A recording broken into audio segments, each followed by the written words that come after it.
también hay que ver cuánto es el porcentaje de esa utilidad que está repartiendo.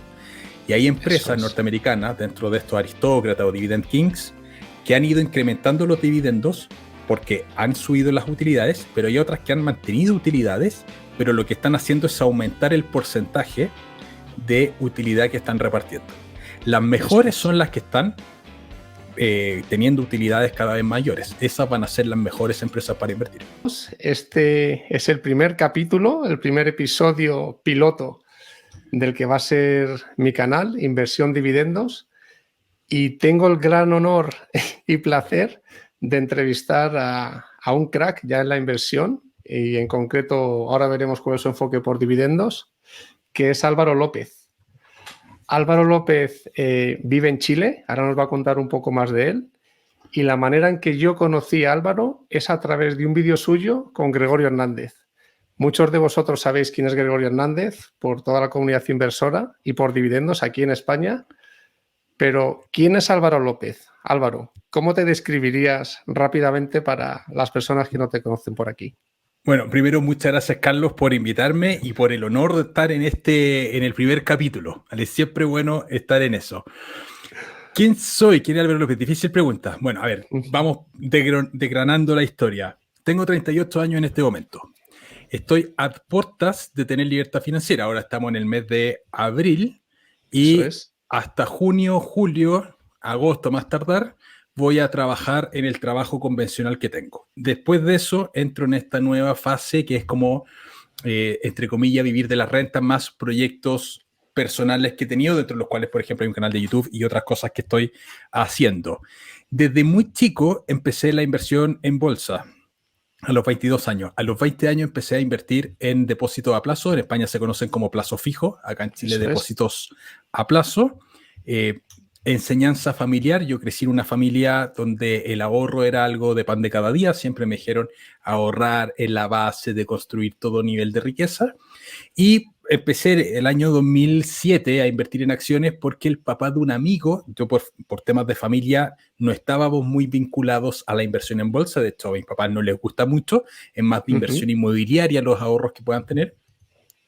Y a mí me empezó a gustar la bolsa por distintas razones. Lo encontraba más cómodo, no me gustaba tanto el tema de deuda, si bien invertí en inmuebles, después porque entendía que invertir con apalancamiento en ciertos escenarios macroeconómicos, no en todos los escenarios macroeconómicos, es beneficioso.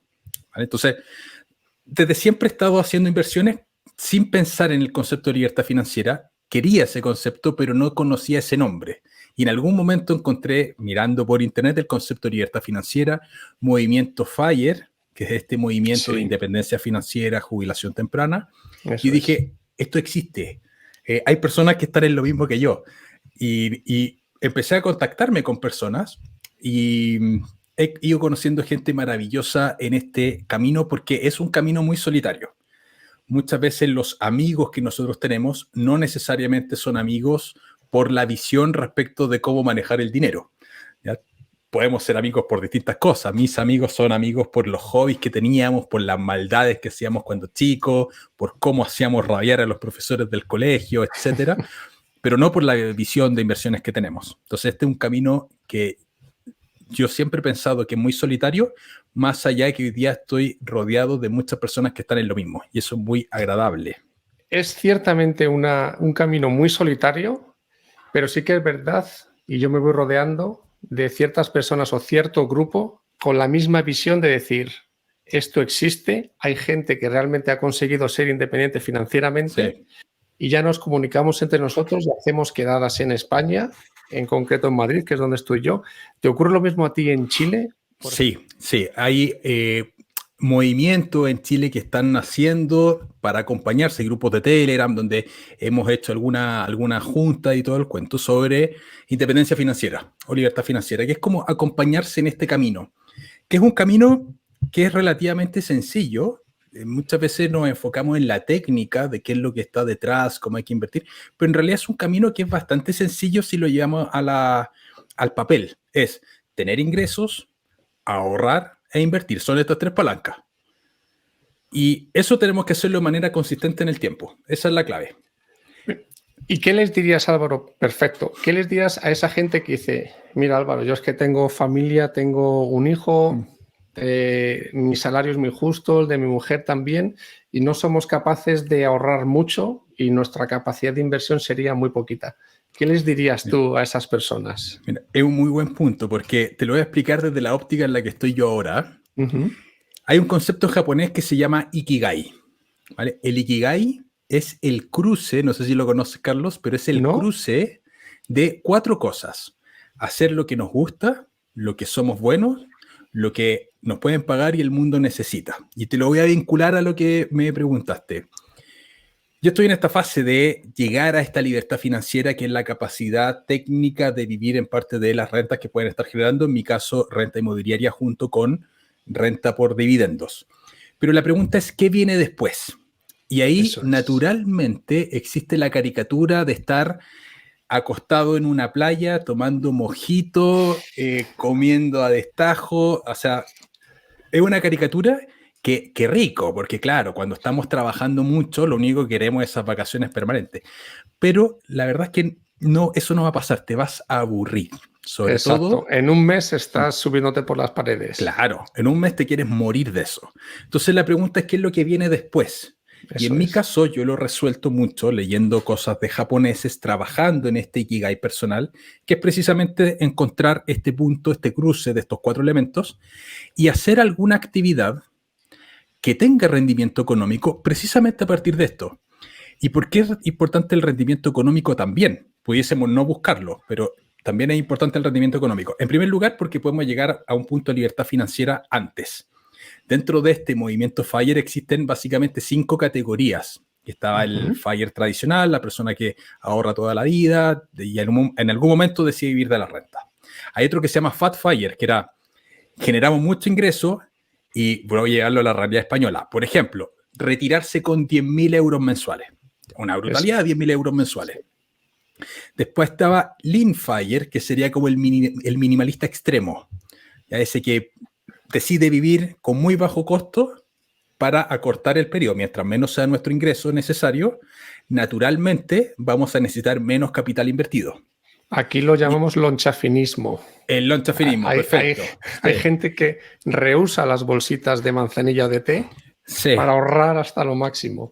Claro, a mí no me gusta tanto ese concepto. Entiendo que es válido y que muchas personas lo siguen y es tremendamente respetable. Y dentro de las otras categorías de FIRE, estaba uno que se llama Cost FIRE, que era en algún punto de ahorrar, invertir, y en algún punto de la vida dejar de ahorrar, invertir, pero seguir trabajando. Y todo ese ahorro que se estaba generando ahora se destina a consumo y se espera que el capital natural vaya creciendo. Entonces, por ejemplo, una persona decide ahorrar entre los 25 y los 40 años y entre los 40 y los 50 sigue trabajando y a los 50 se retira. Pero entre los 40 y los 50 no ahorró, sino que estuvo utilizando ese capital de ahorro en experiencia, etcétera, y la inversión natural que tenía antes tiene una tasa de crecimiento. Y está la quinta categoría, que a mí es la que más me gusta, que se llama el Barista FIRE, ¿vale? Barista viene de lo que se hacía en Estados Unidos, donde Starbucks les pagaba a las personas que trabajaban part-time el plan completo de salud. Entonces, habían algunas personas que estaban en esta lógica, porque este movimiento FIRE nace a partir de un libro de Vicky Robin, que se llama La Bolsa o la Vida, y el concepto de barista es de precisamente personas que se retiraron, que buscaban un trabajo part-time, pero que los planes de salud eran tan caros que necesitaban trabajar en algo que se los pagase, y se iban a trabajar a Starbucks de barista. Entonces, ahí viene el concepto de Barista FIRE. Y a mí me gusta mucho eso, pero no necesariamente trabajando de barista, sino que trabajando en algo que a mí me gusta. Entonces, yo la libertad financiera la visualizo como tener cierto nivel de ingresos que me cubra mi costo de vida, el costo fijo de vida. En mi caso, el ingreso pasivo que estoy teniendo me cubre 8 meses de costo fijo de vida. Y el resto del costo yo lo voy a cubrir por ingresos provenientes del Ikigai. Entonces, a la pregunta original, que era, ¿qué le diría a esa persona que tiene poca capacidad de ingreso y en consecuencia poca capacidad de ahorro, o tiene mucho ingreso pero muy poquita capacidad de ahorro por circunstancias de la vida? Le diría que intente no enfocarse tanto en lo monetario, sino que intente encontrar este concepto de Ikigai y ver cómo se puede monetizar. Porque para mí hay un dicho que me gusta mucho. La rentabilidad mental es tan o más importante que la rentabilidad financiera. Y no sabemos si en algún punto nosotros vamos a llegar a tener libertad financiera. Lo ideal sería tener esta libertad financiera al momento de retirarnos, independiente de cuál sea el plan de pensiones que tengamos en nuestro país. Entiendo que el de España tiene una alta tasa de reemplazo, no obstante un sistema que está bastante colapsado y Es un insostenible en sistema el que tiempo. tiene algún problemilla, sí. Creo que en Claro, Chile también. nosotros tenemos otro, pero que tiene otros problemas también. Los sistemas de pensiones siempre van a tener problemas, siempre. Para mí son un complemento. Nosotros deberíamos generar nuestras propias inversiones para tener nuestra pensión, nuestro retiro, a partir de inversiones propias, más que la visión estatal o el sistema de pensiones que existe en ese momento. Entonces, mezclar este concepto de hacer algo que me gusta, monetizarlo, más el retorno por inversiones, creo que es una mezcla muy buena. Porque Y así es como te planteas, porque es súper interesante lo que has comentado, que ya estás muy cerca de llegar a ese momento de dar el salto. Tu esposa lo sí, sabe y te apoya, sí, ¿verdad? Eso es lo más absolutamente, importante. absolutamente. Ok. Ese otro tema, tremendo, el compañero, compañera que tenemos en este viaje. Correcto. Y luego, en mi caso, que tengo 2 hijos, también el dar el salto, o sea, no es sencillo, no es Sí, sencillo, pero si te acompañan yo creo que es lo mejor. Entonces, a la hora de dar tú ese salto, Álvaro, o sea, por lo que estás diciendo, vas a seguir, o sea, no te vas a ir un mes a México, que ya nos contarás una anécdota que te pasó en la luna de miel, pero un poquito más adelante, sino que, bueno, te tomarás algún día a lo mejor de tranquilidad, pero vas a seguir trabajando en lo que te sí, gusta, en tus exactamente. proyectos. Exactamente, Okay. exactamente. Donde lo voy a llevar a números para que se entienda bien con números reales. Okay. Ingreso pasivo en este momento que estoy teniendo, en términos de euros, más o menos 1.800 euros mensuales. ¿Vale? Ingreso pasivo Fenómeno. real. ¿Ya? Hay otro concepto que es bien importante que es el ingreso pasivo potencial. ¿Vale? Que el ingreso pasivo potencial se habla poco de eso, pero que es tremendamente relevante. ¿Qué cosa es el ingreso pasivo potencial? Es el ingreso que pudiésemos tener nosotros si es que hacemos rotación de activos. Te lo pongo con un ejemplo claro para que se entienda. Okay. Imaginemos que tenemos acciones de Google. Google es una empresa que no reparte dividendos. En consecuencia, nuestro ingreso pasivo es cero. No obstante, podemos vender esas acciones de Google y comprar acciones de, vamos a empresas españolas, qué sé yo, Red Eléctrica, Iberdrola, que sí nos van a estar generando una rentabilidad por dividendo. Entonces, hoy día no tenemos ese ingreso pasivo por las acciones de Google, pero al hacer esta rotación de activos sí tenemos ese ingreso. Entonces, nuestras acciones de Google tienen un ingreso pasivo potencial. ¿Vale? Eso es. Entonces, el real yo lo tengo en 1.800 euros y el potencial cerca de 3.000 euros mensuales, ¿vale? Ahora estoy en la fase de vender una propiedad. Entonces, ahí me va a incrementar de manera importante y voy a estar acercándome más a este ingreso pasivo potencial. Hablando del tema de propiedades o de inversión en inmobiliario, bienes raíces. Aquí también en España está súper arraigada la cultura de tienes que ahorrar, comprarte una propiedad y si quieres invertir, vas comprando más propiedades, más apartamentos, Claro. más casas, etc. Yo soy partidario totalmente por la comodidad y por, en fin, la liquidez de invertir más en acciones estables, Dividend Kings, etcétera, acciones o empresas súper consolidadas de Estados Unidos, también de aquí de España, en empresas que reparten dividendos y que me van dando cada trimestre, las americanas 2 veces o 1 vez al año en España, cierta cantidad de dinero y me olvido de cualquier problema que puedas tener con las personas a las que le arrendas la propiedad. ¿Cuál fue tu evolución en este aspecto y qué opinas de ambos métodos? Que es algo muy... Sí. Magnífico. A ver, yo tengo las dos cosas. Me gusta mucho más la inversión en acciones, ¿vale? Creo que primero se puede diversificar el capital de mejor manera. O sea, por ejemplo, si tenemos una propiedad que vale 100.000 euros, yo prefiero tener 20 acciones distintas, 5.000 euros en cada una, los flujos van a ser más estables que tener 100.000 euros en una sola propiedad donde todo nuestro flujo depende de la persona que está ahí que nos pague, ¿vale? Prefiero más acciones, pero la propiedad tiene una ventaja respecto a las acciones, que es que podemos apalancarnos. Este famoso concepto muy manoseado también de la deuda buena, que es que podemos comprar una propiedad con un crédito hipotecario. Ahora, esa deuda buena también tiene contras, porque muchas veces se plantea en redes sociales así como, compra una propiedad y se va a pagar 100% sola, y eso no es del todo cierto. Hay periodos en los cuales puede estar una persona que no te esté pagando, hay periodos de vacancia, hay mantenciones que estar haciendo, entonces hay que aterrizar ese concepto de la inversión inmobiliaria. Pero el efecto de estar usando deuda hace que nosotros podamos acelerar la construcción de nuestro patrimonio e incrementar de manera importante este concepto de ingreso pasivo potencial. ¿Vale? Ahora, ¿cuándo va a ser buena la inversión inmobiliaria? Va a depender mucho de la tasa de interés. Y eso también es un concepto que de repente muchos brokers, por lo menos yo lo veo en Chile, no lo incorporan tanto. Tienen el incentivo en la venta, en muchos casos. Exactamente. Y la tasa de interés es sumamente relevante a la hora de estar haciendo inversiones inmobiliarias. Las propiedades son un activo más, que también tienen impacto por la tasa de interés. Si tenemos una tasa de interés muy alta, naturalmente el costo financiero de esa propiedad va a ser muy alto. Y este es un negocio que se basa en que el arriendo cubra el costo financiero que le estamos pagando al banco. Entonces, si es que tenemos un escenario de inflación muy alta, con tasa de interés muy alta, porque la tasa de interés es el mecanismo que usan los bancos centrales para intentar frenar la inflación, naturalmente va a quedar un dividendo muy alto. El dividendo acá en Chile se le llama al pago hacia el banco, no sé el nombre en España, que le dan al estar pagándole la mensualidad al banco.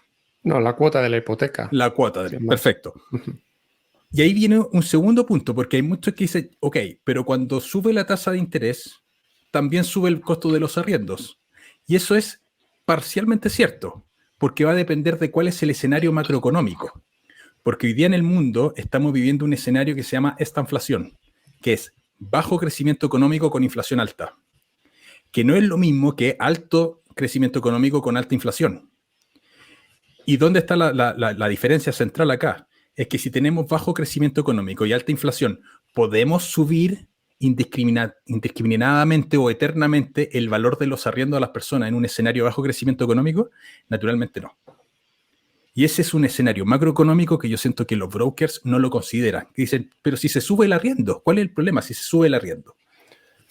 Pero los sueldos no van a subir la misma proporción porque el crecimiento económico es bajo. En Chile estamos con un escenario de bajo crecimiento económico. Yo no sé el dato en España, cuánto fue el crecimiento económico el año anterior, pero en Chile se presume que este año vamos a tener recesión, o sea, vamos a tener un decrecimiento económico. Entonces, naturalmente no podemos estar subiendo los arriendos así. Lo has explicado súper bien, la diferencia de las propiedades con la compra de empresas, en este caso inversión por dividendo, y que es complementario, cada uno tiene sus puntos, pero que estás más orientado al dividendo, como yo. ¿Qué anécdota, y es una de las cosas por la que yo voy siempre a dividendos, qué anécdota puedes contar de tu luna de miel a la hora de tener propiedades y arrendarlas? ¿Vale? Que es por lo que yo no quiero meterme en ese mundo mucho. Es que, claro, es algo que pasa. Año 2019, abril del 2019, me casé, de hecho hace poco cumplí 4 años casado, y estábamos justamente en la luna de miel en Cancún con mi señora y en un hotel que tenía wifi en la playa, era todo maravilloso, íbamos en el mojito número 40, no sé, no tengo idea, pero ya estábamos un poco arriba de la pelota, como se dice en Chile. Y me llega un WhatsApp, ¿ya? De un arrendatario, que había problemas con una cañería, que eso obviamente corresponde al dueño arreglar. Entonces yo figuraba en la luna de miel, intentando conseguirme un gaffiter. Todo mal. Ese fue un momento en el cual yo dije, será rentable, la inversión inmobiliaria en el Excel funciona muy bien, no obstante, genera problemas también en términos de calidad de vida. Hay momentos importantes en la vida que te los puede perjudicar. Y además que cuando tenemos un problema inmobiliario, ese problema pasa a ser un hito número 1 en nuestra vida.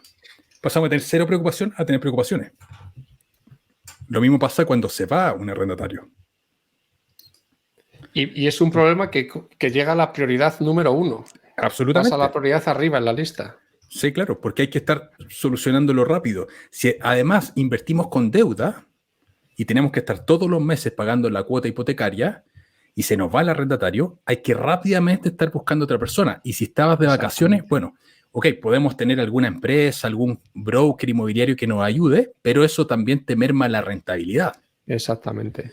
Entonces, para evitar esos problemas, podemos estar utilizando brokers, pero nuestra rentabilidad de la inversión es cada vez más baja. Entonces, yo me he decantado por inversión en dividendos, que me parece que es mucho más tranquila. Los dividendos llegan cuando tienen que llegar. Hoy día fui a una junta de accionistas precisamente de una empresa que se llama Enel Chile, que me imagino que la conocen. Enel, sí, sí. Que la conocen. Tiene una filial en Chile. Sí, sí, y hoy día, claro, y hoy día dijo, bueno, dieron el reparto de dividendos, se anunció cuánto iba a ser. 5 pesos por acción, la acción cuesta 44 pesos. Estamos hablando de una rentabilidad por dividendo del 12% aproximadamente. Tremendo. No es malo, no es malo. No. Entonces, es muy bueno. Sí, es muy bueno, es muy bueno. Y el dividendo llega el día que tiene que llegar a la cuenta. El gran contra es que no podemos apalancarnos para hacer este tipo de operaciones, pero en la medida en que vamos de manera permanente invirtiendo en acciones dividenderas, cada vez esta bola de nieve va creciendo más. Eso es muy importante y eso es una de las cosas que yo creo que echa a la gente para atrás. Y yo mismo, que llevo unos 5 años invirtiendo por dividendos, al principio es, bueno, y todavía tiene que acelerarse más, es muy lento. Pero ahí entra el efecto del interés compuesto, claro, de la reinversión de los dividendos, aportaciones extras. Sí. ¿Cómo contarías tú, imagínate, nos escuchan alumnos en tu clase, el efecto del interés compuesto porque hay gente que dice, a ver, para llegar, no lo sé, a 1.000 euros al mes con un 5% de interés o de retorno que me dé el dividendo, tendría que tener toda esta cantidad. Claro, y se desmoraliza. Claro. Y se desmoraliza. ¿Qué les dirías tú para animarles? Y que el interés compuesto realmente aparezca. Que no se vea de manera estática, sino que se vea de manera dinámica. ¿A qué me refiero con esto? Cuando estamos invirtiendo en empresas que pagan dividendos, nosotros lo que queremos buscar son varias progresiones. La primera progresión es la progresión aritmética, que básicamente es que nosotros estamos ahorrando todos los meses comprando acciones. Pero después tenemos distintas progresiones que son geométricas. La primera progresión geométrica proviene de la reinversión de los dividendos. O sea, cuando nosotros recibimos dividendos, esos dividendos los sumamos a nuestro ahorro y estamos naturalmente comprando más acciones. En consecuencia, la base de acciones que vamos teniendo es cada vez mayor, ¿vale? La segunda progresión, que es muy importante, incluso más fuerte que la primera, es el aumento de los dividendos que paga la empresa. Porque una cosa es estar comprando y recomprando acciones que pagan un dividendo fijo, pero otra cosa es estar comprando y recomprando acciones que sus dividendos van creciendo a lo largo del tiempo. Y aquí te paro. También otra controversia interna a los que invertimos por dividendos. Vacas lecheras o acciones tipo Enel, que no sé si crecerá mucho el dividendo, que te dan de inicio un porcentaje, una rentabilidad por dividendo muy alta, 10%, aquí por ejemplo en Agas, Red Eléctrica, Utilities, empresas Utilities, o empresas que van creciendo el dividendo. Típicamente son las americanas, las de Estados Unidos, los aristócratas. Claro. ¿Cómo ves tú que hay que balancear la cartera? Y yo me quedo, ya contesto, me autocontesto, pero ahora te cedo la palabra, con lo que Gregorio Hernández pone en su libro de psicología para la inversión, que psicológicamente empezar con vacas lecheras tipo Enel Chile es muy bueno porque vas viendo que realmente te van llegando los dividendos y luego vas complementando con empresas como los aristócratas que van incrementando el dividendo, que esa progresión también es fundamental. ¿Cómo lo ves tú? Yo concuerdo bastante con Gregorio en ese sentido. Creo que partir con altos dividendos es muy bueno. Ahora, creo también que es muy relevante la etapa en la vida en la cual nosotros estemos. Por ejemplo, hoy día yo estoy personalmente invirtiendo más en vacas lecheras. ¿Por qué? Porque en esta fase de la vida en la que estoy me importa muchísimo el retorno alto por dividendo, porque los voy a consumir. Entonces requiero ese dividendo alto. Yo voy al revés que tú, pero bueno, bien, nos complementamos. Claro, pero fíjate que en un comienzo siento que es mejor el crecimiento. O sea, yo diría, una persona que está partiendo, compre vacas lecheras. Después crecimiento y después tiene que volver a vacas lecheras. Ahora, yo he hecho ciertas simulaciones en Excel donde he comparado dos tipos de empresas, vacas lecheras reinvirtiendo los dividendos y los dividendos con baja tasa de crecimiento versus empresas con baja rentabilidad por dividendo inicial, pero con un crecimiento más grande. Y en el largo plazo, en las simulaciones que he hecho, tenemos más capital cuando estamos invirtiendo más en empresas que van incrementando de manera más grande los dividendos, ¿ya? Pero por eso creo que al final el mejor mix va a ser mezclar las dos cosas, porque también la etapa de la vida es importante. Correcto. Y luego que las empresas que crecen, que aumentan el dividendo, sean capaces de seguir aumentando. Exactamente. Un Johnson & Johnson, un McDonald's, Pepsi, se supone que sí, pero hay otras que tienen más riesgo, que no son tan estables. Claro.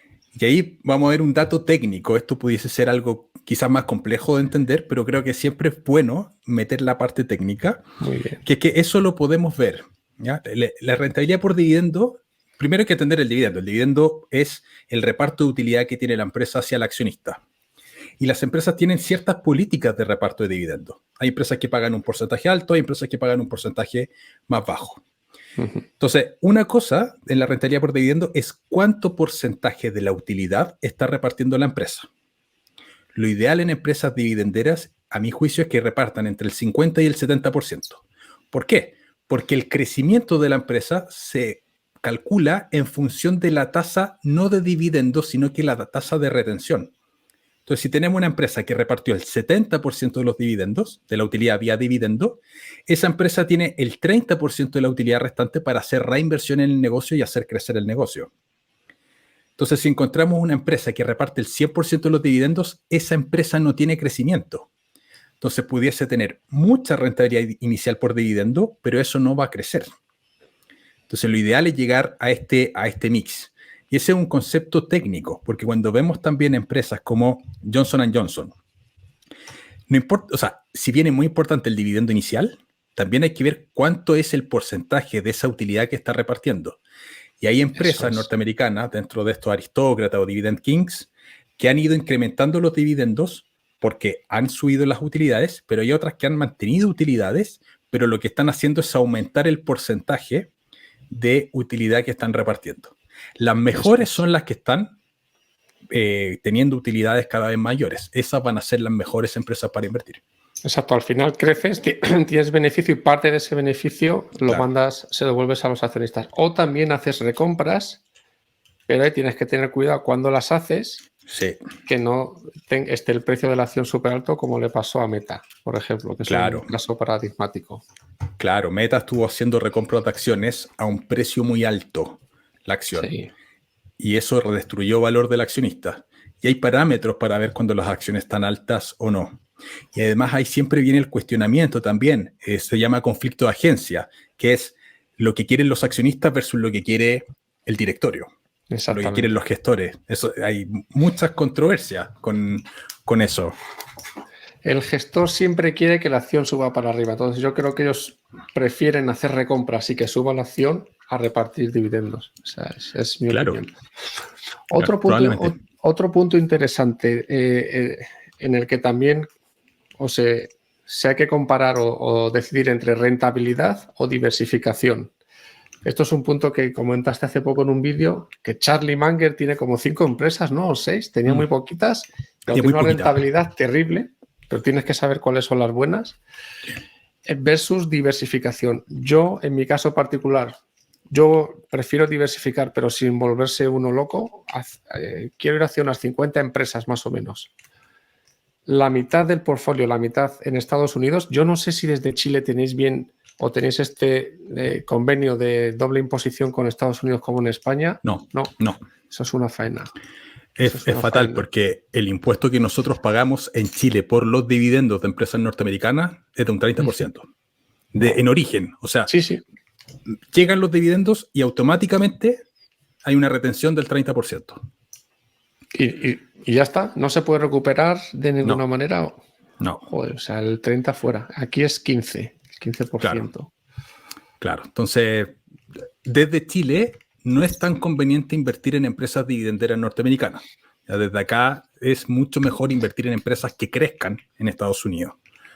Desde España probablemente yo estaría pensando en tener muchas más acciones norteamericanas porque tenemos Sí. el 15%, que no Sí. es caro, pero no es tan caro. 30 es brutal.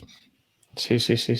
No, yo había pensado en unas 50, la mitad, que luego hay distintas maneras de valorar el peso de tu cartera. Si lo que vale, si el valor bursátil de las acciones, si la cantidad de dividendos que recibes de cada una y vas balanceando. Un 25% tengo pensado en Reino Unido, ahí no hay retención de origen, entiendo que para vosotros tampoco. Y otro 25% aquí en España. No. ¿Cuál es tu visión? ¿Tener 50 empresas te parece una locura? ¿Algo correcto? ¿Tú cómo te lo planteas? Me parece bien, o sea, creo que la diversificación es muy importante porque, y es súper controversial el tema. Si nosotros somos muy buenos inversionistas y sabemos valorizar y tenemos una visión muy clara de los negocios, creo que tener carteras concentradas es mejor. Si cortamos con el departamento de estudios Charlie Munger, etcétera, con Warren Buffett, creo que las carteras concentradas pudiesen estar bien. Pero para la inmensa mayoría de los inversionistas que no tenemos necesariamente ese nivel de conocimiento de mirar estados financieros, entender macroeconomía, ver proyecciones, creo que va a funcionar mucho mejor una cartera diversificada. Ahora, respecto a eso, mi visión personal es que esta diversificación de las carteras es algo que se va haciendo de manera dinámica con el tiempo. ¿Y a qué me refiero con esto? Yo particularmente uso una estrategia DCA, o sea, promediando la compra. El DCA es ir comprando de manera permanente. Entonces, yo hoy día tengo una cartera que no está tan diversificada, pero yo siento que esta es una cartera que con el tiempo se va a ir diversificando.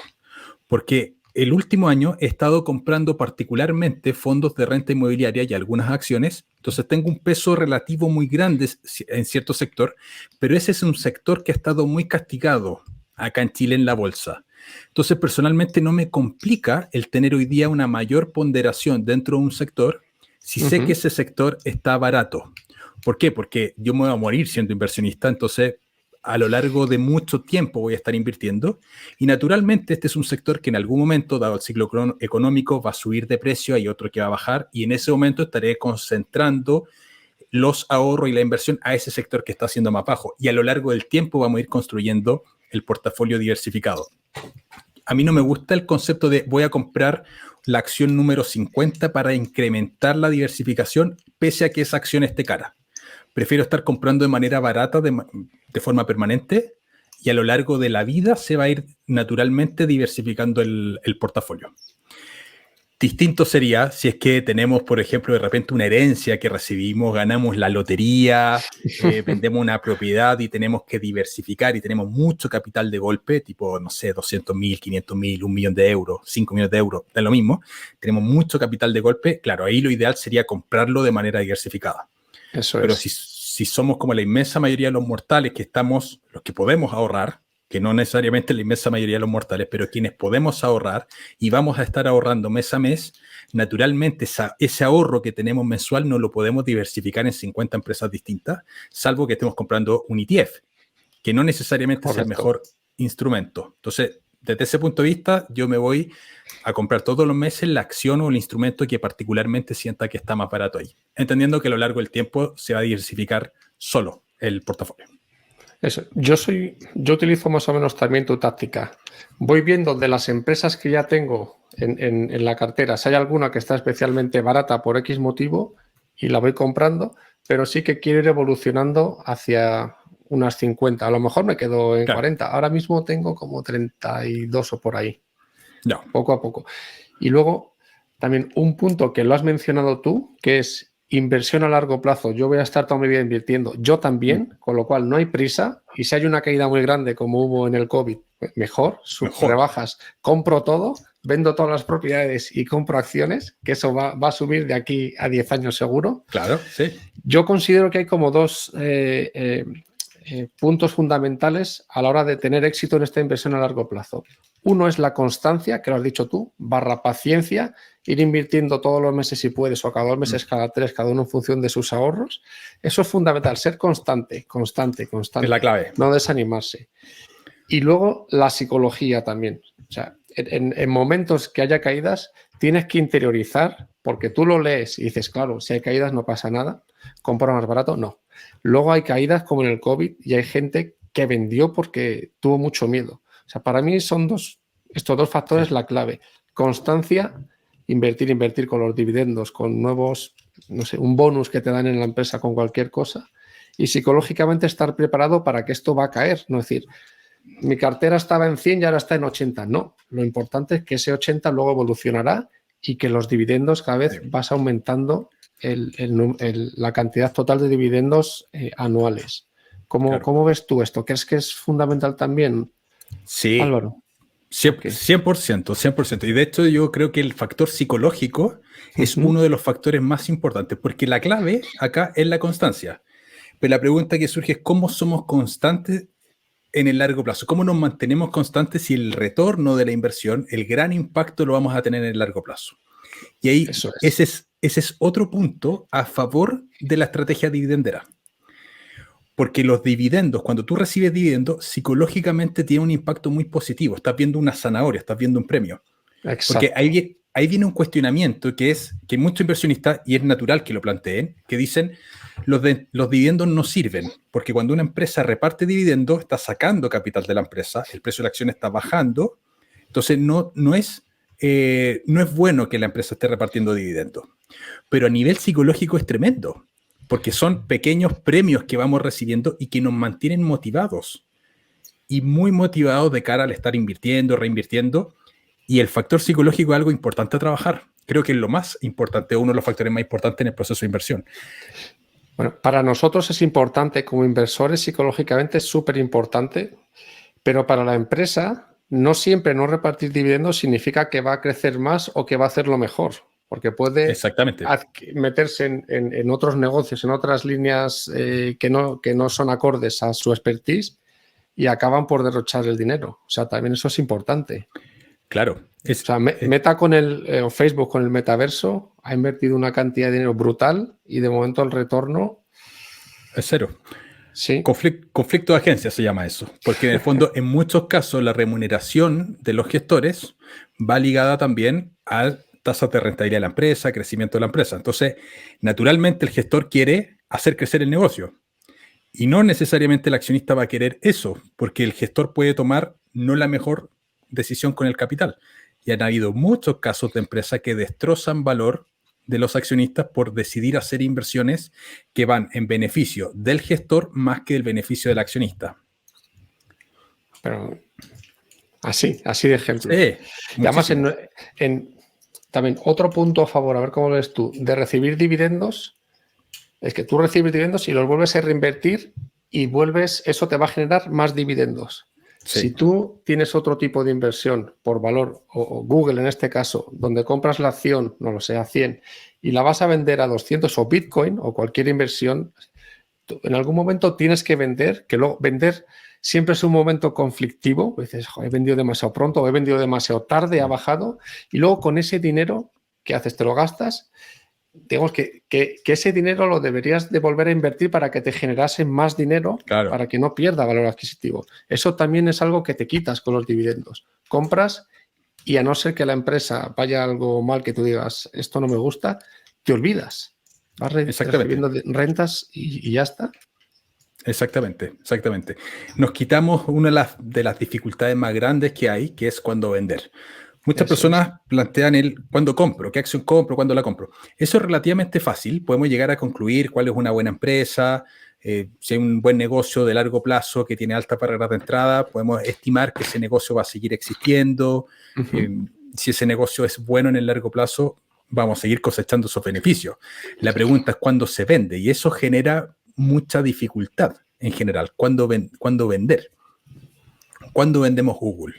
¿Cuándo vendemos Microsoft? Lo mismo pasa con algunos terrenos, por ejemplo. ¿Cuándo vendemos un terreno que se va valorizando con el tiempo, pero que no genera renta? Supongamos el siguiente ejemplo. Tenemos un activo X que se valoriza 20% al año. Todos los años se valoriza 20%. ¿Cuándo lo vamos a vender? Si vale 1.000.000 de euros, ¿lo vamos a vender al 1.000.000 de euros? Porque sabemos que el año siguiente vale 1.200.000. Ya, llega el año siguiente, vale 1.200.000. ¿Lo vendemos en 1.200.000? Sabemos que el año siguiente vale 1.440.000. Y así sucesivamente. Entonces, la decisión de venta se puede empezar Es muy difícil. Y en ese caso que tenemos la rentabilidad asegurada. Entonces, ¿cómo vivimos en el intertanto? Fíjate que de profesión yo soy ingeniero agrónomo. O sea, vemos toda la parte agrícola, producción de alimentos. Y conozco muchos agricultores que tienen muchos problemas de caja, de dinero, porque no tienen flujo de caja, pero tienen terrenos que están avaluados en cifras en varios millones de euros. Y no tienen liquidez, porque tienen un activo que se ha ido apreciando con el tiempo, pero que no les genera flujo de caja. Entonces, el flujo de caja es muy importante. Eso me recuerda a Capture. No sé si conoces a Capture en las redes sociales, pero tiene un patrimonio, no sé, 2 millones de dólares y dice, no tengo para comprarme ahora un café, no tengo cash. Exactamente. Es que eso pasa. Y además hay otro punto. Acá estamos hablando de que es clave la reinversión. Pero si por ABC motivo, en algún momento, necesitas usar por alguna coyuntura puntual los dividendos, lo puedes usar sin liquidar una posición. Exacto. Eso es súper importante. Es súper importante. Súper importante. Y es que eso cambia todo desde mi punto de vista. Pero bueno, a ver, con toda la experiencia acumulada, ingeniero agrónomo, yo soy ingeniero de Teleco y los dos, mira, hemos confluido aquí un poquito en la inversión. Pero todavía hay muy poca gente que se interesa por la inversión y aquí en España todavía se ve invertir casi como jugarte el dinero en el casino. Pero porque hay distintos tipos de inversión y claro, si haces trading o haces apuestas sin saber un poquito lo que compras, se puede considerar así. Claro. También la inversión por dividendos, y tomando una pregunta que se me había quedado en el tintero, gente como yo, con hijos, con mucha carga de trabajo, que no tenemos mucho tiempo para analizar empresas, tú en cambio sí, porque eres un crack, Álvaro, pero los demás un poquito menos. Pero ahora mismo sí que hay información en Internet, te puedes leer reports de empresas con los estados financieros, etcétera, más o menos, y eso ya te lleva a decir, bueno, comprando esta y esta otra empresa, me diversifico y me puede salir mejor o peor, pero lo normal es que te vaya bien en los dividendos. Hay otras inversiones que no. Entonces, es otro de los puntos a favor, digamos, que tiene esta estrategia. A ver, una persona que tiene poco tiempo, en general, yo le sugeriría he tenido trabajo por detrás de lectura de libros, etcétera, pero sí, luego para analizar empresas es que es imposible. Claro, ahí cuesta mucho. Entonces, claro, podemos llegar a saber qué empresas son buenas y podemos estar comprando eso, porque quizás no tenemos tiempo para analizar estados financieros. Yo creo que siempre es bueno aprender a analizar los estados financieros porque nos va a dar una visión más clara del negocio. Pero además hay una curva de aprendizaje que para mí es natural, que es que en un comienzo lo más probable es que no sepamos mucho de acciones. Entonces yo a esa persona que no tiene tiempo y no sabe mucho de acciones, le recomendaría empezar a comprar de a poquitito o comprar fondos indexados que repartan dividendos. No es o tiene cierto cuestionamiento el fondo indexado. Absolutamente, que compras cuando está más caro y de lo que más, etcétera. Pero por lo menos ya vas empezando y te vas formando y vas aprendiendo. Exactamente. Entonces, empezar a comprar fondos indexados, a mí me gustan los que reparten dividendos. Y en paralelo, dado que esa va a ser igual una buena inversión, en paralelo ir formándose de a poquitito. Eso es. Creo que es muy importante para ser exitoso en esto que te guste también. Si solamente lo estamos haciendo por el retorno económico, que es perfectamente válido, muy respetable, creo que esa persona no va a destinar tiempo a intentar aprender.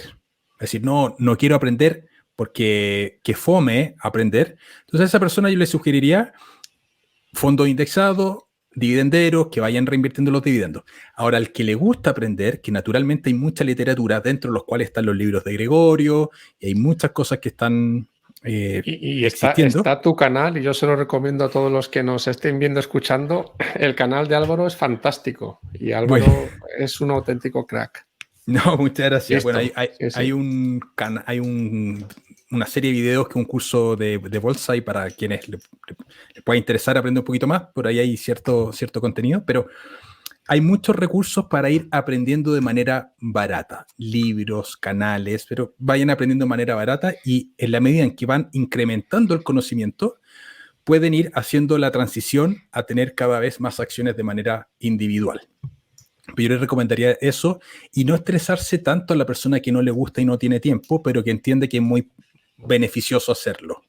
Exacto, y hay que obligarse a aprender por lo menos lo básico, Sí, lo claro. fundamental, porque es que, como dice Gregorio Hernández, que para muchos de nosotros aquí ha sido como una iluminación, es que te cambia la vida, y no cuando llegues al final de la independencia financiera, sino que desde el principio ya vas, o sea, te va complementando Sí, claro. todo tu ingreso y te vas sintiendo de otra manera. Realmente es un descubrimiento lo de los dividendos. Es que cuando te llega €1 de dividendo, ya cambia tu forma de ver el mundo. Porque O dice, un peso diablo, chileno. O un o un peso peso chileno. chileno. Cuando te llega el primer ingreso pasivo, dices, claro, estoy recibiendo un ingreso que no trabajé por este ingreso. Exacto. Y que en el fondo, si es que incremento el número de acciones, voy a estar recibiendo cada vez más. Y es una visión distinta del mundo que nos cambia muchísimo. Es una muy buena zanahoria, por eso los dividendos para mí son fantásticos. Tienen muchos aspectos positivos a nivel mental y a nivel también de estrategia propiamente tal. Absolutamente. Un par de preguntas que te van a sorprender, Álvaro. Vamos para allá. Buenísimo. Sí. Esto no es muy típico. Aparte de los libros, que te la voy a dejar para el final, ¿qué opinas tú de la filosofía estoica, del estoicismo? ¿Vale? Ojo, Me gusta. pero no para la inversión, que sí, por supuesto, pero no, también para la vida. Es decir, oye, lo que depende de mí, voy a poner foco, lo voy a solventar o voy a dedicarme a esto, y lo que no, pues trato de abstraerme. Me encanta. Me Ya encanta. está. Sí, No me hay encanta. más preguntas, señoría. No, es que me gusta mucho. Creo que es una forma Sí. muy sana de visualizar la vida. ¿Cuántas veces nosotros no nos empezamos a sobrepreocupar por cosas que tenemos cero nivel de control? Correcto. Y darle vueltas y dormir mal por la noche. Entonces, los principios del estoicismo creo que para la inversión son tremendamente importantes y para la vida también. Y el budismo zen, el originario de Japón, tiene una línea bien importante, bien similar a lo que es el estoicismo también. Entonces, son formas de mirar la vida que creo que nos ayudan mucho. Entonces, yo invitaría a todas las personas también que se interioricen en los principios de la vida estoica, que lean a Marco Aurelio, en fin, hay varios autores que son tremendamente famosos, importantes y que tienen una visión de vida muy buena. Hay hartos resúmenes hoy día también respecto a esto. Sí, hay muchos libros y por internet hoy en día puedes encontrar de todo, pero es una filosofía fantástica. Luego también, como los dividendos y la psicología, es fácil de entender, pero tienes que practicar para llevarlo a cabo, que eso es un poquito lo más complicado. Otra pregunta no tan relacionada con la inversión. ¿Eres feliz con mayúsculas? Feliz. ¿Y cómo definirías tú la felicidad? Porque, ojo, que hay mucha gente que dice, yo para ser feliz necesito ser financieramente independiente, no trabajar, no hacer nada. Pero eso no es la felicidad, porque llegas a ese momento y te aburres, no tienes nada que hacer.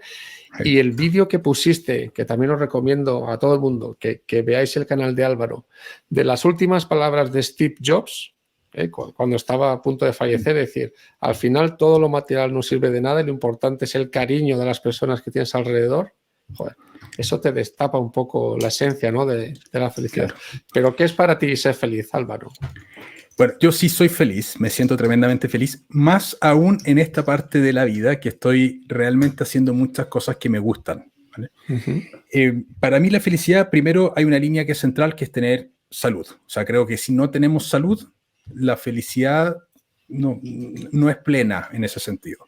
En segundo lugar, tener una vida social y hay un grupo de personas con las cuales poder rodearse, acompañarse, compartir, reírse. Hay distintos niveles de amistad, pero tener una vida social enriquecedora en ese punto creo que es clave para la felicidad. Si bien a mí me gusta mucho pasar tiempo solo, creo que es fundamental la vida social. Y tener la capacidad económica para solventar algunas cosas que queremos hacer. Yo soy de hobbies muy baratos en general. Para mí, irme a tomar una cerveza con un amigo a un bar una tarde, que puede ser muy barato, o acá en la casa, y compartir un rato muy agradable, es uno de los momentos más enriquecedores que tengo. tomarme el café en la mañana con mi señora, que eso es algo que hemos estado haciendo mucho más, que es sentarnos y 2 horas, 3 horas tomándonos un café, conversando. Eso es maravilloso y son lujos que no necesariamente todas las personas podemos tener en términos de tiempo. Para mí el tiempo es muy importante. Hasta hace no mucho trabajaba mucho. También me sentía feliz, pero era un nivel de felicidad distinto. Hoy día estoy experimentando una cosa nueva. ¿Y por qué trabajas menos ahora, Álvaro? Porque tenías varios trabajos y la universidad en paralelo y el negocio. Ahora ya has bajado el trabajo de lo que es el trabajo por cuenta ajena, vamos a decirlo. Claro, porque este concepto para mí, como yo lo visualizaba, de libertad financiera, era necesitamos tener una capacidad de ahorro para poder hacer inversiones. Y mientras mayor sea el capital que estemos invirtiendo, más rápido vamos a acelerar o antes vamos a llegar a este proceso. Yo lo entendí así y eso implicó que tomase mucho tiempo, mucha carga laboral. Cosa que no necesariamente es sano. Creo que tiene puntos que son bien estresantes. Lo bueno que empezaste muy de joven, que claro. No todo el mundo empezó tan pronto como tú. Esa tuviste un punto a favor. 38 años, eres un chaval. Sí, gracias. Sí. Yo creo que este proceso, una persona se puede demorar 15, 18, 20 años por ahí. Yo cometí un montón de errores de inversión. Creo que si no hubiese cometido esos errores de inversión, probablemente en 15 años pudiese haber tenido libertad financiera o 12 años. Pero yo sí mucho tiempo trabajé harto. Entonces, no sé si lo recomiendo tanto, porque hay experiencias de vida que me hubiese gustado tener y que no las tuve, que las decidí posponer. Pero hoy día puedo ver el fruto que tiene haber hecho ese sacrificio antes, ¿vale? Pero sí, soy feliz. Particularmente en este momento de mi vida es cuando me siento más feliz, porque tengo tiempo, porque estoy haciendo permanentemente cosas que me gustan. Hoy día trabajo mucho también, pero trabajo mucho más en cosas que me gustan. Eso es. Y la universidad. ¿Y este es el último curso ya en la universidad? Y ya... El último curso, estoy en los procesos de relativamente salida, entregando algunas cosas, terminando con algunos tesistas. No tomé tesistas nuevos, entonces hay un proceso natural de menos carga laboral por ahí, entonces por eso puedo tener un poco más de tiempo. Y el emprendimiento que tengo nace desde mi Ikigai personal, que es este concepto que hablábamos al principio. Entonces, si estoy todo el día haciendo cosas que me gustan, como puede ser conversando acá contigo, haciendo talleres, conversando de inversiones con algún amigo que me junto a tomar un café. Hoy día en la mañana fui a una junta de accionistas de una empresa, de Enel. O sea,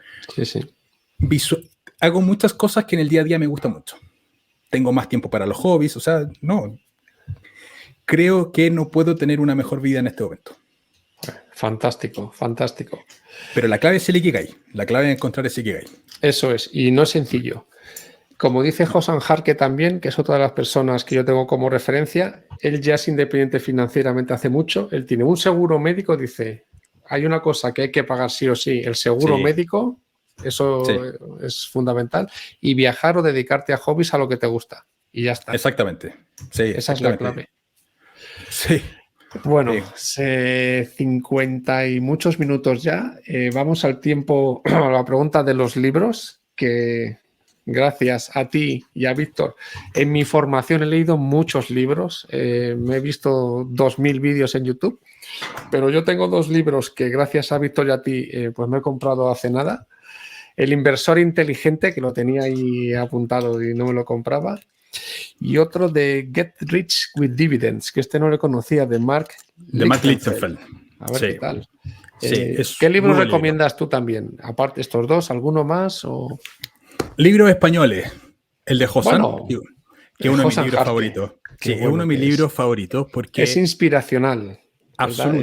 Absolutamente. Y además que lo escribe de una manera muy cercana. Que para quien no conozca ese libro, se llama Cómo vivir de las rentas, donde Josan explica básicamente su camino hacia la libertad financiera. Josan trabajaba en un banco, estuvo ahorrando, invirtiendo en acciones dividenderas y logró la libertad financiera en algún momento y básicamente cuenta esa secuencia, entonces inspira mucho porque es, oye, esto efectivamente se puede. Los libros de Gregorio Hernández también en España son brutales. Creo que es muy bueno, Gregorio lo explica de una manera muy sencilla y muy académico para explicar. Entonces creo que son libros muy buenos. También para partir hay otro libro que personalmente me gusta mucho que se llama Buffettology, que es un libro que escribió un financiero junto con la nuera de Warren Buffett, donde explicaban la filosofía de inversión de Warren Buffett. Está escrito de una manera muy sencilla, entonces creo que es una forma muy fácil de aprender, donde básicamente explican dos cosas, análisis cualitativo y cuantitativo. El análisis cualitativo es qué cosas mirar de una empresa y hacían la clasificación de empresas commodities con empresas excelentes. Las empresas commodities son empresas del montón y las empresas excelentes son empresas en las que valía la pena invertir bajo los criterios de Warren Buffett que te explican en el libro cuáles son. Y dentro de esas empresas excelentes también las dividía en dos categorías. Empresas puentes de peaje y empresas monopolios del consumidor. Los monopolios del consumidor son empresas que no son monopólicas porque el Estado le haya dado una posición monopólica, como pudiese ser un monopolio natural como una eléctrica, por ejemplo, sino que son empresas que son tan buenos los productos que naturalmente los usuarios se decantan por el consumo de esos productos. Ahí ponen como ejemplo Apple, Coca-Cola, que no son monopolios, pero tienen participación de mercado muy alta. Y las empresas puentes de peaje son las empresas que las personas que las usan, naturalmente, en la medida de que están usando esos servicios, van pagando un pequeño tax, una pequeña comisión por uso. Entonces pone el ejemplo de los bancos. Los bancos son excelentes puentes de peaje, porque te cobran comisión por todo, básicamente. Warren Buffett invierte en empresas como Mastercard. No, él es inversionista no de Mastercard, pero de una de American Express, pero tarjetas de crédito. Entonces ahí podemos encontrar empresas como Visa, Mastercard, que cada vez que nosotros estamos usando una tarjeta, hay un pago asociado que va a la empresa. Eso es un puente de peaje. Entonces en el libro se explica en una primera parte muy bien cuáles son los criterios para definir qué empresas son monopolios del consumidor, qué empresas son puentes de peaje y cuáles son del resto que ojalá no meterse. Y después viene una parte cuantitativa que explica algunos indicadores financieros que son relativamente básicos pero importantes y te enseña cierta matemática para analizar acciones. Entonces creo que es un libro muy bueno para empezar ya la inversión propiamente tal en acciones. Entonces yo sugeriría en términos de orden leer el de Hossan con los de Gregorio, después Buffettology y después pasarnos a libros que pudiesen ser más densos como El inversor inteligente o Get Rich with Dividends y hay otros más, hay unos libros que son densísimos como, no sé si te suena Philip Fisher. Me suena. Es un inversionista que tiene un libro que se llama Acciones Ordinarias, Beneficios Extraordinarios, que es densísimo el libro. No tiene tanta matemática, sino que es solo análisis cualitativo de las empresas, pero es denso de leer, denso. Ese libro hay que leerlo al final, ¿vale? A mí hay un libro... ¿Cuál? Sí.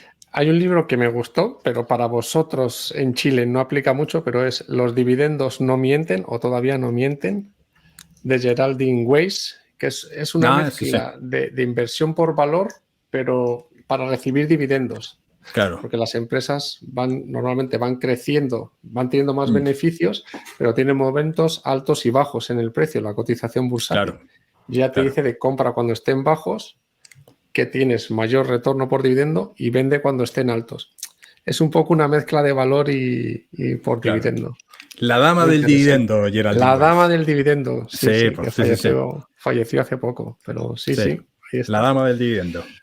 Muy buen libro ese, Álvaro. Sí. Yo no lo he leído resúmenes de ese libro, pero conozco perfectamente bien al personaje Geraldine Weiss. Que se hizo pasar por hombre cuando empezó hace mucho tiempo, porque entonces si no la tenían en cuenta. Conozco la historia. Bajo un seudónimo. Tremendo. Poco más, Álvaro, no lo sé, ya una hora los dos juntos. Agradecerte de nuevo, eres el primer protagonista de mi canal. Muchísimas gracias, de verdad. Aquí me tienes en Madrid para lo que necesites y nada, te dejo los últimos minutos de comentar lo que quieras para los espectadores o los que nos escuchan. No, bueno, invitarlos, primero, Carlos, darte las gracias por invitarme. A mí me gusta mucho esto de conversar de estos temas. Podríamos estar 3 horas hablando. Invitarte también para que hagamos directos también en el futuro. Te voy a dar el contacto de Víctor para que puedas tener a otra persona ahí para conversar más de estos temas de inversión que en la medida en que, y este es un pensamiento bien personal, pero yo creo y tengo la visión que si hubiésemos muchos más inversionistas, tendríamos sociedades mucho mejores, mucho más igualitarias, incluso en ese sentido, si más personas estuviésemos invirtiendo. Creo absolutamente. Sí. Invitar a las personas, en el fondo, también a que se hagan cargo de su propia pensión. El objetivo de invertir, para mí, por lo menos, tiene como base el que en algún punto de nuestra vida vamos a querer dejar de trabajar y cómo nos vamos a financiar ahí. Y ahí es donde es muy importante la generación de ingresos pasivos a través de dividendos, renta inmobiliaria, etcétera, pero los dividendos creo que son mejores. Fantástico, Eso. Álvaro. Se me quedan o me surgen preguntas, pero ya Démosle. las iremos contestando. ¿Quieres que te lance alguna? Sí, por supuesto. Mira, la persona que lleva 1 hora escuchando probablemente no... Digan, quiero un poquito más, es que se me hace corto el programa. Es que el que se aburrió se fue antes, no se fue a la hora, se fue antes. Vale, la última pregunta, bonus, porque aquí son las 8:10 de la noche. Lo que dices de tener nuestra propia pensión. No sé en Chile cómo funcionan las pensiones, pero aquí realmente el dinero que han ido dando todos los trabajadores al Estado para que luego le garantice la pensión, no lo han invertido. No. Y luego, fruto de esas inversiones, o se lo devuelven a la persona, al trabajador, para que tenga rentas. Se lo han gastado en otras cosas. Entonces, ahora, y Gregorio lo dice muy bien, y es un poquito polémico el tema, pero es así, a los jubilados, y en España son casi 10 o somos casi 10 millones ya, el Estado les da un subsidio, pero no les da una pensión. O sea, no es que el dinero que aportamos todos los meses lo pongan a trabajar, sino que lo utilizan para cualquier otra cosa. Eso hay que irlo revirtiendo, no sé cómo será en Chile, pero si se hiciese bien sería fantástico. Sí. Y el Estado, si hubiese gente como tú, ya te pongo ahí, alguien que con un poquito de criterio para invertir ese dinero, las pensiones estarían pagadas. O sea, sería bien sencillo.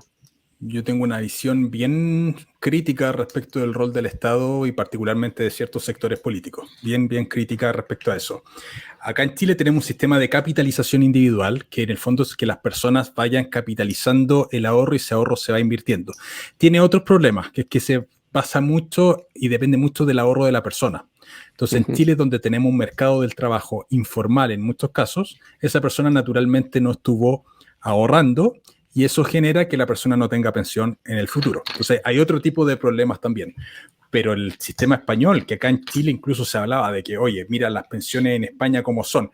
Hay cierto sector político que en Chile estaba planteando una reforma de pensiones mirando la española, y yo no podía creerlo cómo estaban planteando esas cosas, que básicamente sí era un sistema de reparto. Lo que planteaban era ir a un sistema de reparto a lo español, pero mejorarlo, para que no se generen los vicios. El Estado se la va a gastar, o sea, en algún punto va a llegar algún gobierno irresponsable y puede hacer ciertas cosas que le pueden empezar, como se dice en Chile, a pegar el manotazo a los fondos de pensiones. Pasó en Argentina. En Chile estamos muy lejos de ser Argentina, muy lejos de eso. Pero en Argentina pasó. En Argentina se robaron los fondos de pensiones. Sí. Se lo apropió el Estado. Entonces, eso es grave. Y en la medida en que haya una cultura a nivel social de que ciertas tendencias políticas predominen y que son amigos de lo ajeno en muchos casos, bueno, siempre va a estar en riesgo el tema de las pensiones. Entonces, yo prefiero hacerme cargo yo de mi pensión y no esperar la caridad del político de turno. Exacto. Y creo que es un tema cultural, educacional. Y la última, ¿qué pasa con el litio y Gabriel Boric allá? Que es algo escuchado. Sí. Bueno, Chile tiene una industria del litio bien grande. Bien grande, donde hay una empresa que es privada que le arrienda al Estado chileno el lugar donde esta empresa trabaja el litio. ¿Y es norteamericana? ¿Puede ser la empresa? ¿O? No, es chilena. Ah, ok. Es chilena. Y esta empresa le paga un arriendo alto al Estado, porque en el fondo el arriendo es un variable del precio de venta del litio, entonces porcentual.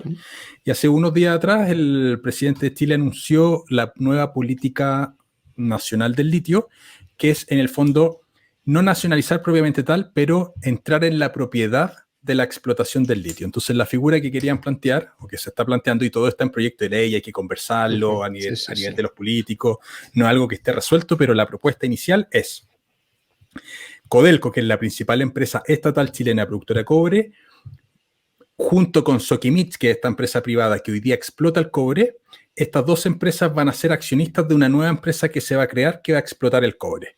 Pero la condición es que sea Codelco, o sea, la empresa estatal, el controlador de esta empresa chiquitita. Y el Estado en general no es el mejor de los gestores que existe. No. Por diversas por experiencia, razones. No. En ni una parte es el mejor de los gestores. No es algo que en Chile el Estado funcione mal, no. En muchas partes el Estado es un mal gestor. ¿Ya? Entonces, eso es lo que se estaba planteando. Y el ingreso de Sokimich, el 80% es litio.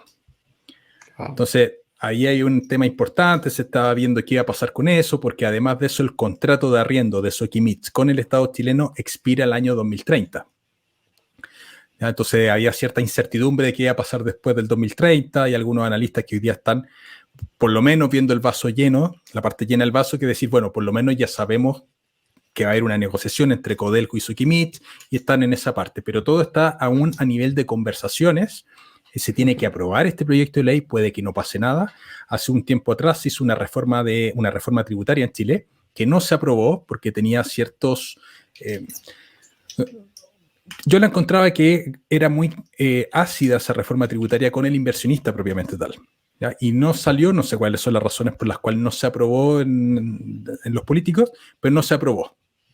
Y aquí pudiese pasar algo similar. Entonces, hay que esperar, ver qué pasa con el tiempo y seguir invirtiendo y seguir preocupándonos personalmente de generar nuestras propias pensiones al final. Efectivamente. Y prometido, la última ya, 3-4 empresas de Chile que nos recomiendes, que yo te voy a decir. Una va a ser Coca-Cola, otra Enel, Banco de Chile y no sé cuál más. Ya, a mí me gusta... ¿Acertado? Sí, esas son que tengo yo. Me gusta Simsa, que es una empresa que trabaja en los mercados financieros, hizo una integración entre las bolsas de Chile, Perú y Colombia. Entonces, es el equivalente en España al Bolsa y Mercados, BME. Sí, que lo compró otra más grande de Suiza, pero esa era una maravilla para los dividendos. Sí, claro, sí. Acá se está integrando, entonces tiene el mismo funcionamiento. Esa me gusta harto. También son empresas que están bien cuestionadas, pero que pudiesen ser atractivas para un inversionista más riesgoso, que son las AFP, acciones de algunas AFP, particularmente AFP Habitat, es una acción que me gusta. Las AFP son las administradoras de fondos de pensión, que son empresas privadas que se dedican a la gestión de estos fondos y que tienen índices de rentabilidad bastante altos hacia los accionistas. Son empresas que han estado bastante castigadas en el mercado precisamente por esta reforma de pensiones que se estaba planteando de ir hacia un sistema de reparto donde pudiesen desaparecer o perder un rol protagonista que hoy día tienen las AFP. Pero son empresas que siguen generando flujos de caja muy importantes y que eso no va a variar hasta que se haga el cambio que no sabemos cuál va a ser. ¿Ya? Esas son dos empresas que te quería agregar y un tercer activo que a mí me gusta mucho son los fondos de renta inmobiliaria. Los REITs. Los REITs, claro. Acá se conocen como fondos de renta inmobiliaria, se llama CFI, se llama cuota fondos de inversión, pero básicamente lo mismo en términos operativos que un REIT, que hay varios REITs acá que tienen rentabilidades por dividendo en torno al 10%, 10, 12%, 8%, por ahí, está en ese rango. Depende del precio de compra, naturalmente. Que es como invertir en propiedades, pero muy diversificado y de poquito a poco. Dollar cost average. Desde 40 euros podemos estar comprando eso. Jolín. ¿Ya? Entonces, una muy buena forma de entrar al mercado inmobiliario recibiendo flujo al tiro.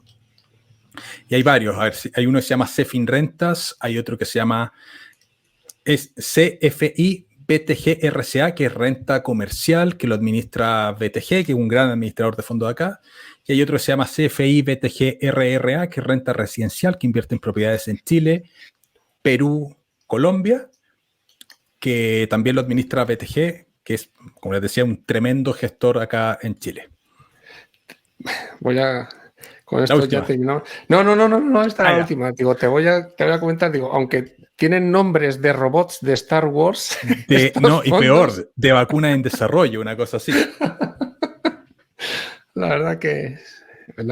Álvaro, muchísimas gracias por esta entrevista, por ser el primero que va a participar aquí en mi programa y estamos en contacto para futuras Por supuesto. colaboraciones, lo que Feliz, necesites. encantado. Crack. Yo feliz de hablar de estos temas, lo que quieras. Fuerte Sí o sí. abrazo desde Madrid, Álvaro. Cuídate. Un abrazo, que esté muy bien. Chao, chao. Chao, chao.